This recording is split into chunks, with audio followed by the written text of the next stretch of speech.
For the repair of the Daihatsu speed switch, the following procedures were necessary: replacement of various electronic components and general cleanup of the unit.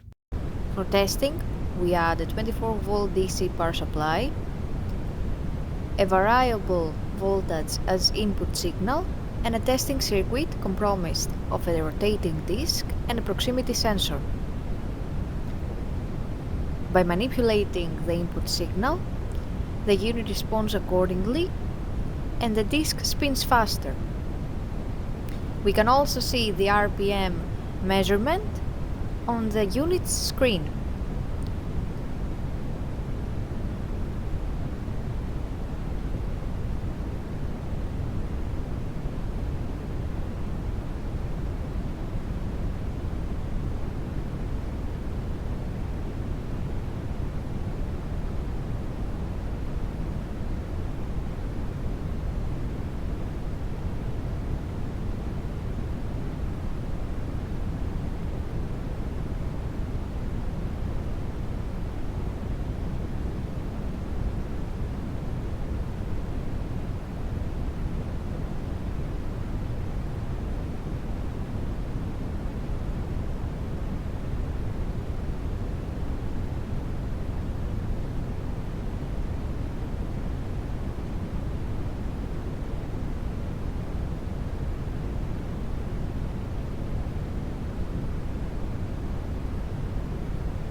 It is now clear that the speed switch is working successfully and is ready to be delivered to the customer.